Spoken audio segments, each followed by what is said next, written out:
In this video, we're going to talk about the French, the French Revolution. And what makes this especially significant is that not only is this independence from a monarchy controlled empire, like in the American independence, this is an actual overthrowing of a monarchy that controls a major world power. So this is on some levels, depending on how you view it, the American Revolution came first and kind of put out the principles of self-governance and why do we need kings and all of that. But the French Revolution was the first time those type of principles really took foot in Europe and really overthrew a monarchy. So just to understand kind of the environment in which this began, let's talk about what France was like in 1789, which most people kind of view as the beginning of the revolution. One, France was poor. France was poor. Now, you wouldn't think that France was poor if you looked at Louis XVI, who was king of France. If you looked at Louis XVI and the clothes he wore, if you looked at Marie Antoinette, his wife, Antoinette, they don't look poor. They lived in the Palace of Versailles, which was it was ginormous. It's this massive palace. It would compare to the greatest palaces in the world. They were living a lavish lifestyle. And in case you want to know where this is what's now almost a suburb of Paris, but at the time it was a village 20 or 30 kilometers away from Paris. So they don't seem to be poor, but the actual government of France is poor. And when I say poor, they're in debt. They've just had two major military adventures. One was the American Revolution. American Revolution. They played a major part in supporting the revolutionaries because they wanted to stick it to their enemy, Great Britain. They wanted their empire to be to shrink a little bit. So France sent significant military help and resources, and you can imagine that's not a cheap thing when you're doing it across the Atlantic Ocean. And even before the American Revolution, the 7 Years' War, the 7 Years' War that ended in 1763, this really drained the amount of wealth that the French government had. And for those of y'all who are more American history focused, the 7 Years' War is really the same thing as the French and Indian War. The French and Indian War was the North American theater of the 7 Years' War, but the 7 Years' War is a more general term because there was also a conflict going on in Europe simultaneously. The French and Indian was just part of that conflict, and the 7 years actually engulfed most of the powers of Europe at the time. So France had participated in this, ended in 1763. You had the American Revolution. Both of these really just drained the amount of funds that the government itself had. At the same time, the French people were starving. So people starving. There was a generalized famine at the time. They weren't producing enough grain. People couldn't get their bread to eat. So you can imagine when people are starving, they're not happy. And to make kind of add insult to injury, you would see your royals living like this. But even worse than the royals, who you don't see every day, you saw your nobility, who is roughly a little over, they're about 1.5% of the population. But you saw the nobility really, really living it up. So nobility living it up. Living it up. And the nobility, just so you know, these are people with fancy titles who inherit land and wealth from generation to generation. They don't dress too differently from the king, and they essentially live in smaller versions of the Palace of Versailles. And you work, if you're a peasant, you work on their fields, do all the work, you send them some of your crops, and they pay no taxes. So, from your point of view, and it's not hard to understand why you would think this, these are essentially, kind of parasites who are completely ignoring the fact that you're starving and you're paying all of the taxes. You can imagine people weren't too happy about that. And then to top it all off, you had all of these philosophers hanging around, talking about the Enlightenment. Enlightenment. And this is kind of the whole movement where people and authors and poets are starting to realize that, and philosophers are starting to realize that, maybe we don't need kings. Maybe we don't need priests to tell us what it means to be good or bad. Maybe people could essentially could rule themselves all of a sudden. And obviously the biggest proof of the Enlightenment was the American Revolution. That was kind of the first example of people rising up and saying, gee, we don't need these kings anymore. We want to govern ourselves, for the people, by the people. So you also had kind of this philosophical movement going around. Now, if you ask me my opinion of what the biggest thing, I think the people starving, you can never underestimate what people are willing to do when they're actually hungry. And this is kind of more from the intellectual point of view. People said, oh, and there's this Enlightenment movement here. So this is the state of France. They had a financial crisis. So a meeting was called, kind of an emergency meeting of the major groups of France to try to resolve some of these problems. France it's a fiscal crisis, people are starving, what do you do? So they called the convocation of the Estates General. Let me write that down.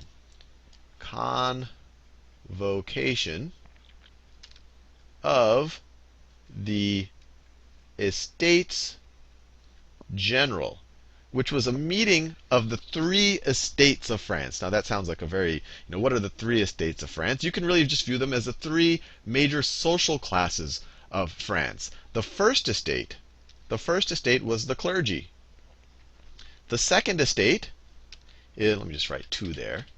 The second estate is the nobility. And then the third estate is everyone else. Let me do that in a different color. Everyone else. And this gives you a sense of how skewed the power structure, because people kind of grouped the power as, okay, these are the three groups and maybe they can vote against each other, but this was only 0.5% of the population. This is 1.5% of the population. This was 98% of the population. 98% of the population, but these people had equal weight with these guys, but these people had the burden of most of the taxes. These are people who are doing all of the work, producing all of France's wealth, dying in the wars, but these guys, despite their small population, have more weight than everybody else. So you had the convocation of the States Generals, where representatives of these three estates met at the Palace of Versailles to essentially figure out what to do about this fiscal crisis. Now, obviously, these people right here, the third estate, they were angry. They're like, look, we've taken the burden on ourselves for much of the recent history of France. We're tired of you guys getting away with not paying taxes and just kind of leeching off of us. They were afraid that even more of the tax burden is going to be put on them, and the nobility or the king or the clergy, that they wouldn't have to make sacrifices. So they came in already angry. And so they really wanted to meet in one big room together, because they actually had roughly 600 representatives, which only the king at the last minute agreed to. Before, it was only going to be equal numbers of them. These guys had 300 roughly. These guys had 300 as well. These guys were able to say, hey, we're at 98% of the population. Maybe we should have at least 600 representatives. But even there, they wanted to meet in the same room and essentially try to make it so it's one representative, one vote. But obviously these other estates, the clergy and the nobility, say, no, let's each vote as estates and all of that. But at the end of the day, these guys lost. So they were essentially forced to organize independently as a third estate. So that made them even angrier. So they met in an assembly hall and they said, you know what? If these guys are going to ignore us, not only are we going to be in this room and start organizing ourselves, but we're not going to call this the convocation of the Estates General. We're going to declare that we are the National Assembly of France. The National Assembly of France, that we represent the people. We are essentially going to become the parliamentary body of France, instead of just being this emergency convocation of the Estates General. And they actually got some sympathy from some elements of the clergy and some elements of the nobility. Now, obviously, Louis XVI was, he was not amused by this whole turn of events. Here he was an absolute monarch, which means that he held pretty much all of the power to do as he saw, whatever he saw was fit. And all of a sudden you had this group of upstarts, they're taking advantage of this emergency situation where he can't, continue to buy as many silk robes as he was before. They're taking advantage of this situation to declare a National Assembly of France, to declare somehow that I'm not an absolute monarch, that my power is going to be taken by this assembly. So he wasn't happy. So when they took a break, he locked the door of the assembly room so they couldn't get in. And he said, oh, I think there needs to be some repairs in that room. Maybe y'all can assemble later. And that was kind of his way of saying, no, I'm not going to, if you're declaring you're a National Assembly of France, I'm not even going to let you assemble. I'm not even going to let you get in the room. So that clearly didn't do a lot to make these guys, or in particular, these guys, any happier. People are hungry. These people are living lavishly. They've already been not allowed to vote in one room together. When they vote in their own room and declare themselves as representative of the people of France, which they really are, the king locks the room, doesn't let them go in, so they go to an indoor tennis court in Versailles. This is a picture of it right here. This is an indoor tennis court. Tennis court. And it's in Versailles, and that gives you an idea of how lavish Versailles was, that it had indoor tennis court in the late 1700s. And they proclaimed the tennis court oath. Tennis court oath, where they proclaimed, not are we only the National Assembly of France, but even more than that, we all pledge to not stop until we create a Constitution of France. A Constitution of France. So they went from being a national assembly to essentially morphing into a constituent assembly. We were going to create a constitution. Let me write that a little bit neater. Constitution for France. For France. And they had sympathy from some elements of the clergy and the nobility. So eventually Louis the 16th, he kind of saw the writing on the wall. He didn't like people are angry. And, every time he tries to mess with them, they only get angrier and they only go to even more extreme measures. So he, just to kind of make it seem like he's going along, he's like, okay, that's cool, guys, whatever y'all want to do. Yeah, maybe I'm open to it. We are in an emergency and maybe it is unreasonable. I have been a little bit unreasonable. So he lets them be. He lets them assemble again. But while that's happening, people start to notice that troops are converging on Paris. Troops, let me write that down. Troops converging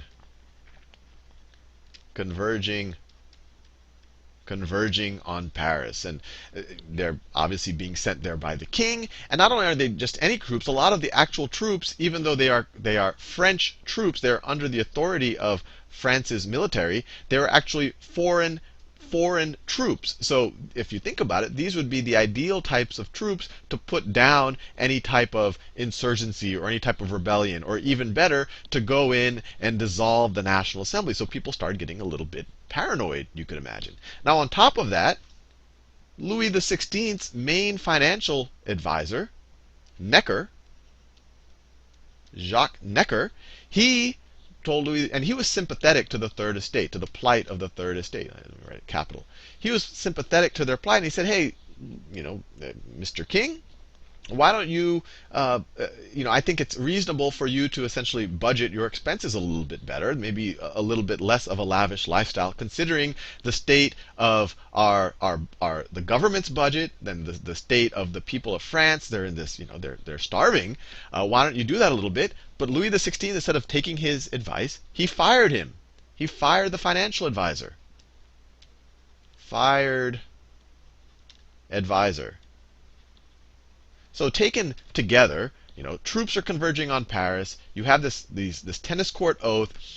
Louis the 16th has fired his advisor. People are going hungry. They're generally going hungry. People in Paris said, you know what? The king is going to try to suppress us again. This is no good. We have to, and especially if he does it with troops, we have to arm ourselves. So they stormed the Bastille. So this right here is a picture of the Bastille. This is the Bastille. And this is it's most famous, when you first learned about it, or maybe this is the first time you're learning about it, is, they put political prisoners there and they freed the political prisoners. But in reality, there were only 7 prisoners in the Bastille. So it's not like thousands and thousands of political prisoners were being held there and they were freed. The real value of the Bastille to the revolutionaries, we could say, is that there were weapons there. There was a major arms cache there. There were weapons. And so by storming the Bastille and getting the weapons, they all of a sudden could essentially fend off any type of threat that the troops would have. But this is also kind of the very beginning of the real chaos of the French Revolution. And as we're going to see over the next several years, the chaos only gets worse and worse. This is almost, on a lot of levels, a lot worse than the American Revolution, because what actually happened in the cities and what fellow Frenchmen started doing each other was really, on many levels, barbaric. And you actually saw it here for the first time, where the governor of the Bastille, the guy who was in charge of it, you had the standoff between the troops. And he called for a ceasefire because he's like, oh, there's too much bloodshed. But once the revolutionaries got to him, they stabbed him, they cut his head off, and then they put it on a pike. And then they went back to the mayor of Paris. They shot him. So clearly things were really getting out of hand. But this is kind of, most people associate the storming of the Bastille as kind of the landmark event of the French Revolution. And even today, people celebrate Bastille Day, and that is July 14th, 1789. And so, just to give you a sense of how quickly all of this happened, the convocation of the Estates General, that was in May. The tennis court oath was in June, and then in July you have the storming of the Bastille, and then in August, just to kind of complete the idea that we are definitely in a revolutionary period, in August, the National Assembly, that started off at the tennis courts in the third estate, they declared their equivalent of the Declaration of Independence. They declared their declaration of the rights of man, and of the citizen, which was essentially their version of the Declaration of Independence. And it's essentially put everything into question of, what is life, liberty, and pursuit of, I'm using words from the American Revolution, but this was their Declaration of Independence. It wasn't a constitution. It was just a statement of the things that they think need to govern any type of constitution or country, or the ideas that any country should be based on. So I'm going to leave you there. This was we've really now started the French Revolution, and now you're going to see that over the next several years, it's only going to get bloodier and bloodier and even more complex. And when everything is said and done, it's actually not going to end that well in terms of giving people liberty.